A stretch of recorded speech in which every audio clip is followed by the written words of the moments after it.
We are here with the patient, female, and we're going to examine her energy levels with a technique known as electropuncture, according to Vol. With this instrument, we will measure the energy present in the patient's meridians. From the measurements, we will be able to see if the patient's energy fluxes are normal.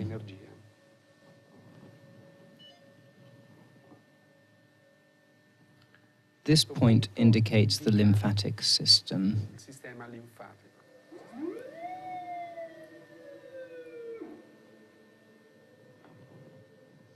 This is a scale of values which goes from 0 to 100, a reference index, which has been established by convention, in which the level 50 represents normality, or at least that's what we should be aiming towards.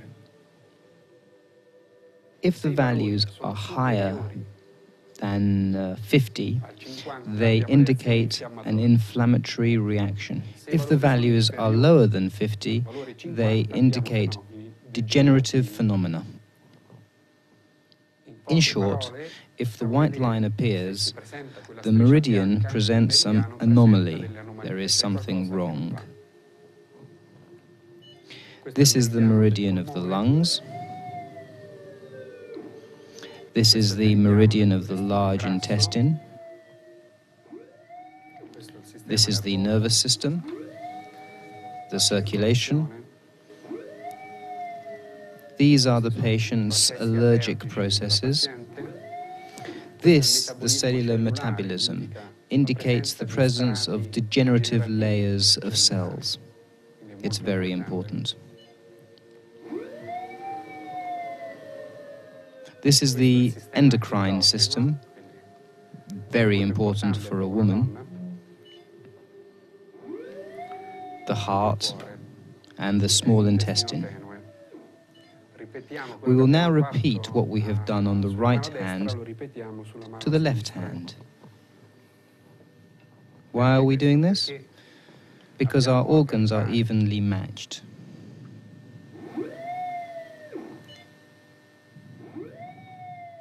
So this is the first chart referencing the projection of the energies present in the patient's hands. The white parts, basically, indicate an energy drop. An energy drop. As you can see, in this patient, there are some allergies or intolerances, and the most important apparatus is that of the endocrine. We will now move on to the feet. Here we are analyzing the meridian of the pancreas. Now the liver.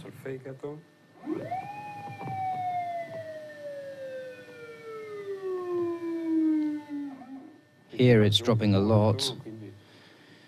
In fact, this is the organ which has shown the greatest fall in the index. This is the stomach.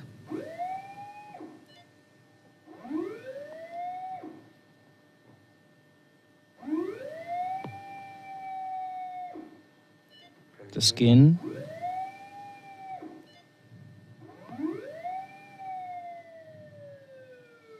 The cholecyst.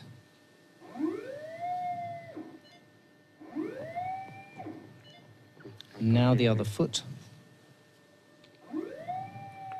This is the spleen, very important for the immunitary system. These are the articulations.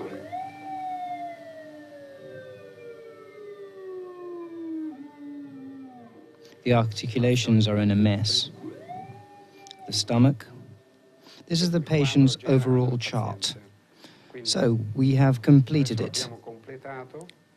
And we can see that the meridian, with the biggest energy drop, in other words, with the longest white strip, is the meridian of the articulations, then the meridian of the liver, the endocrine system, and after that the allergies, the gallbladder. We've got our work cut out here. This is the bacterium coli. That means that the patient has a dysbiosis in the intestine. So now we'll see the strength of these bacteria.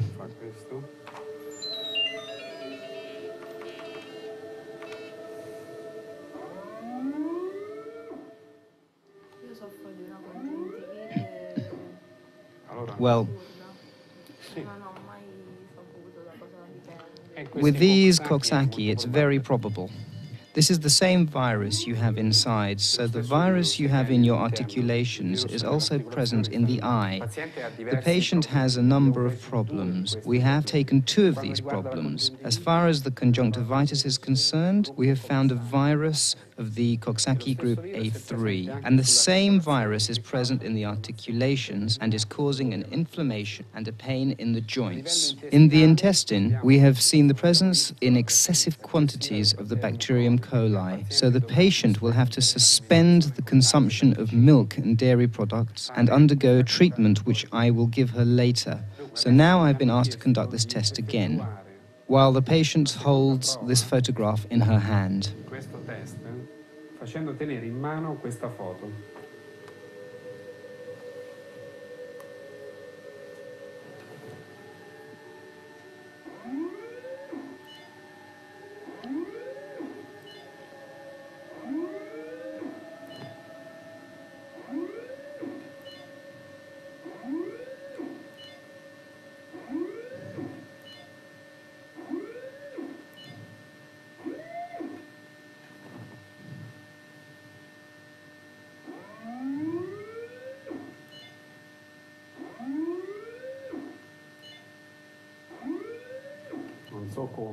I don't know how, but there's something here which has changed everything. It's incredible.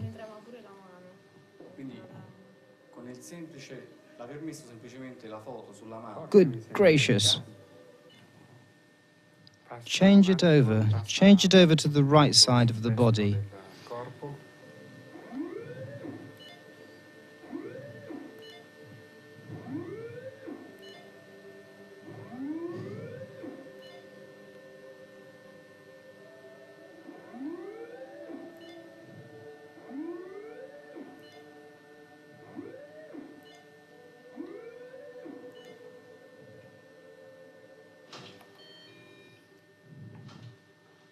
So, this is the first part of the test.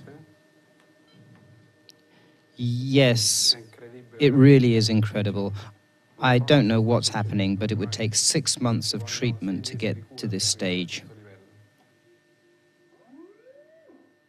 So this is the examination of the patient while she holds the photo in her hand. I don't know who this person is, but it is incredible. Look at the differences. First, the test carried out without the photo. This is the difference between the 2 tests. This one on the left with the photo and this one without the photo, of the hands and the feet. It's really incredible. Something has modified the state of her energy levels. No, it's impossible. No, it's impossible. If we give her any old pieces of paper, give me that piece of paper. It's impossible. This machine is like a lie detector.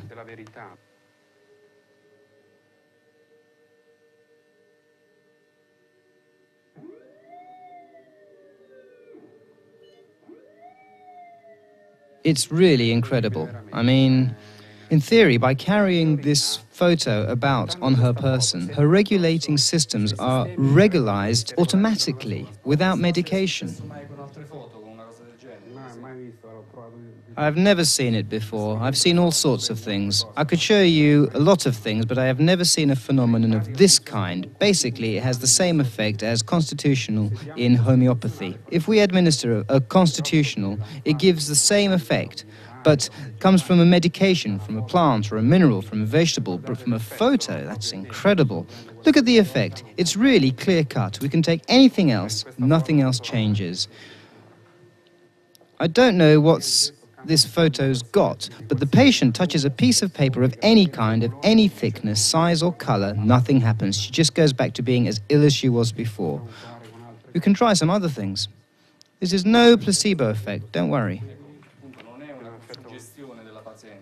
Not at all. This is a lie detector. In this object, there is something that alters the patient's energies. This photo, I don't know what it's got, but it emits something which changes people's biological cycles. So, of course, it gives them good health. But I don't know how this phenomenon occurs. Inside it, there's something which normalizes living beings, so it regularizes the biological cycles with extremely positive results. See, these are the levels. You need to have to be well, so that the body isn't separate from the mind, and the mind follows the body and vice versa. This is the correct amount of energy. We shouldn't see any of the phenomena that we saw earlier of drops in the index levels. But what happens is that when we take the photo away, it all goes back to how it was before. But you need to have the receiving station, because if we don't have the station, do we have this? I mean, not many people are equipped to receive this phenomenon. What is this receiving station? It means that in addition to having it, you have to make yourself available to receive it. Basically, you have to train yourself, concentrate, absorb it. In other words, see to it that you become an antenna capable of receiving. So, in practical terms, she transmits to her helpers.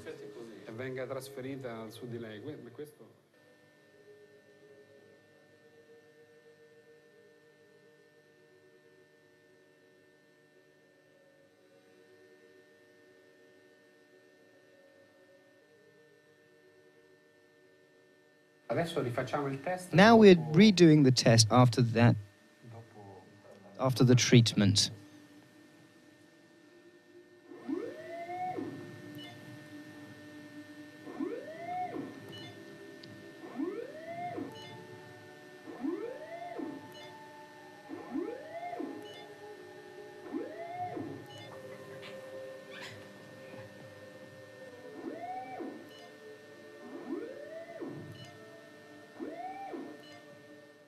Here on the left are the results of the latest test after the treatment.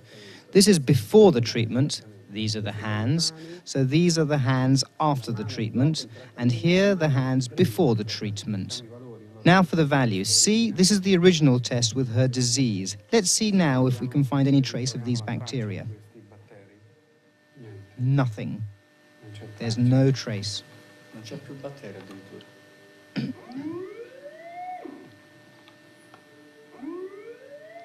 Nothing. I could not even prescribe a treatment at the moment because, to all intents and purposes, she's cured. The only thing is, we'd have to see if this phenomenon lasts. That is, I ask myself, is it just a transfer of energy? Once the transfer has passed, will the normal energy levels come back and will the bacteria reappear? Certainly, if by meditating every day a person always has optimum levels of energy, it is possible. But how can this be brought to the masses? It is not possible to bring it to the masses.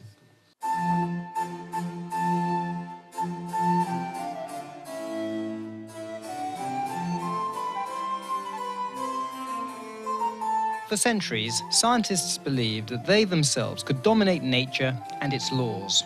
However, when man began to examine the behavior of the minutest particles of life, the truth that unfolded was profoundly different than what he had imagined.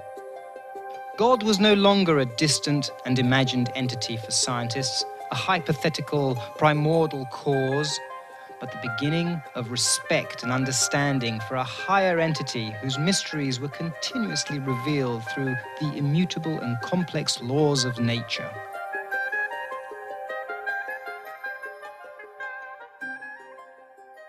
As a result of this new perspective, the function of the scientist and the concept of science itself changed dramatically.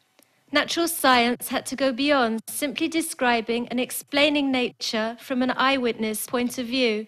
In other words, the scientist could no longer assume the role of a detached and objective observer.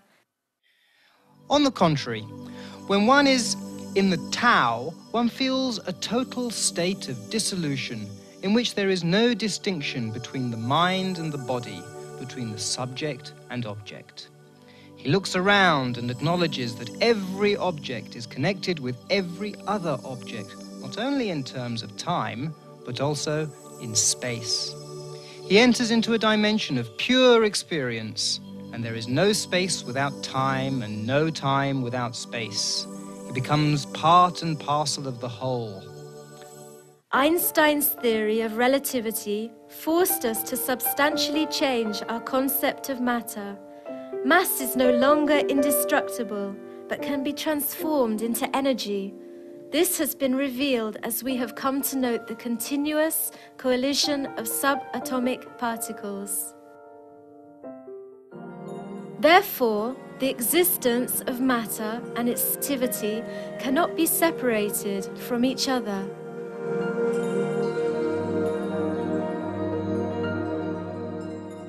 All this became known when a scientist by the name of Planck discovered that heat is not transmitted in a continuous manner, but is present in the form of packets of energy. Einstein called these packets quanta and recognized in this phenomena a fundamental principle of nature. The subatomic particles of matter are very abstract entities that have a dual character. Depending on how one observes them, they can appear as particles or as waves of energy. But the two complementary aspects of this phenomena cannot be perceived simultaneously. This illusion of duality can be overcome if one obtains an elevated state of consciousness in which the world is perceived as integrated and whole. It is from this discussion that the concept of quantum physics has emerged.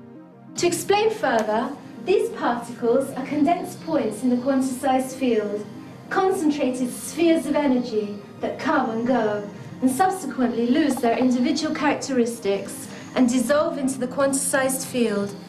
Therefore, the conception of matter and physical phenomena are viewed as ethereal, illusory, and transitory manifestations of this fundamental entity, the quantized field.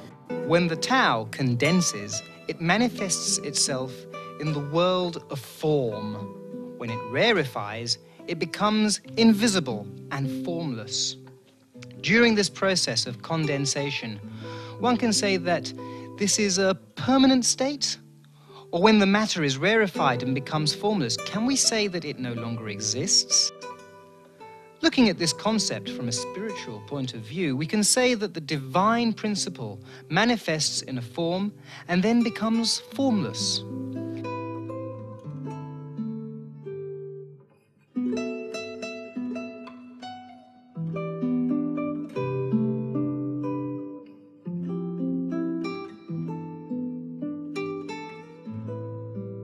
That is to say that expression of divine energy incarnates to give human beings the possibility to recognize its true nature and to give them the joyous privilege of his or her darshan.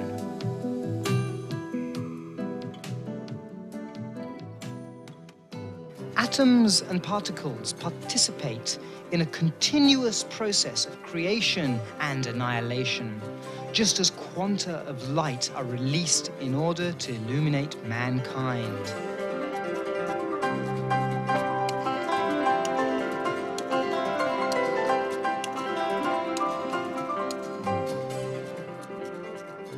Therefore, if everything can be seen as an expression of one single entity that pervades the entire universe, then are we human beings truly separated from each other? Are our bodies limited by the flesh? And are our minds constricted within the brain? Or is there a subtle connection between man and God? Theoretical physics has attempted to respond to this question, proposing and expounding upon the theory of torsion fields. Torsion fields are generated by the rotation of the atomic and subatomic particles, whose movement propagates radiation that thereby travels in a vacuum at a velocity of 1,000,000 times the speed of light.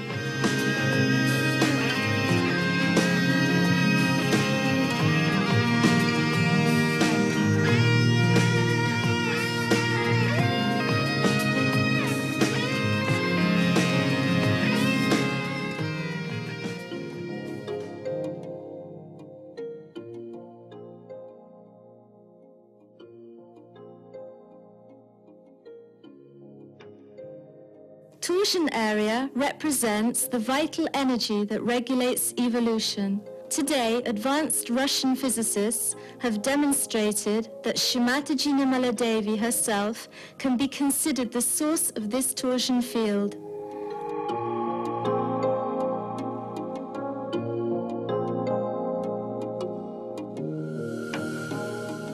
Those who meditate using the techniques that she has given are the privileged channels of this maternal and loving energy, which has the capability of cleansing, curing, and spreading pure joy.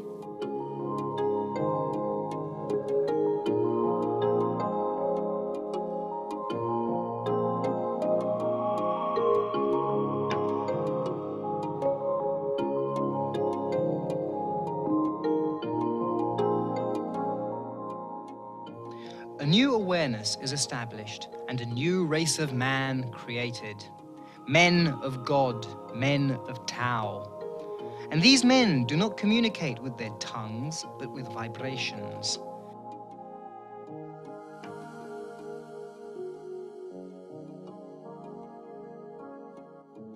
They attempt to measure and explain her power and her vibrations with sophisticated machines, and these machines show what human eyes cannot see.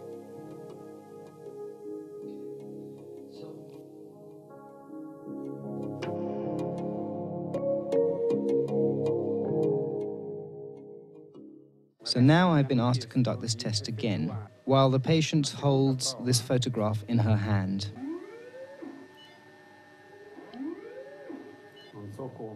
I don't know how, but there's something here which has changed everything. It's incredible.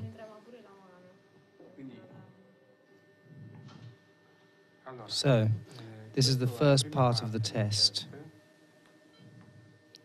Yes, it really is incredible. I don't know what's happening, but it would take 6 months of treatment to get to this stage. This is the difference between the two tests. This one on the left with the photo and this one without the photo of the hands and the feet. It's really incredible. Something has modified the state of her energy levels. In theory, by carrying this photo about on her person, her regulating systems are regularized automatically without medication. I've never seen it before. I've seen all sorts of things. I could show you a lot of things, but I have never seen a phenomenon of this kind. Basically, it has the same effect as constitutional in homeopathy, but comes from a medication, from a plant or a mineral, from a vegetable, but from a photo, that's incredible.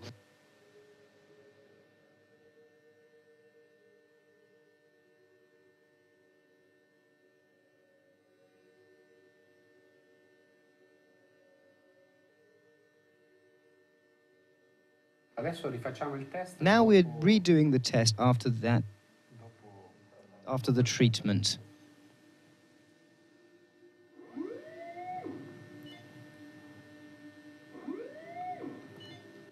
Here on the left are the results of the latest test after the treatment. This is before the treatment, after the treatment. I could not even prescribe a treatment at the moment because, to all intents and purposes, she's cured. The only thing is, we'd have to see if this phenomenon lasts. That is, I ask myself, is it just a transfer of energy? Once the transfer has passed, will the normal energy levels come back and will the bacteria reappear? Certainly, if by meditating every day a person always has optimum levels of energy, it is possible. But how can this be brought to the masses?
As for science, the only remaining task is to become meta-science, in a complete fusion and integration with the all-pervading power of Mother's love, which guides with benevolent eyes the play of evolution.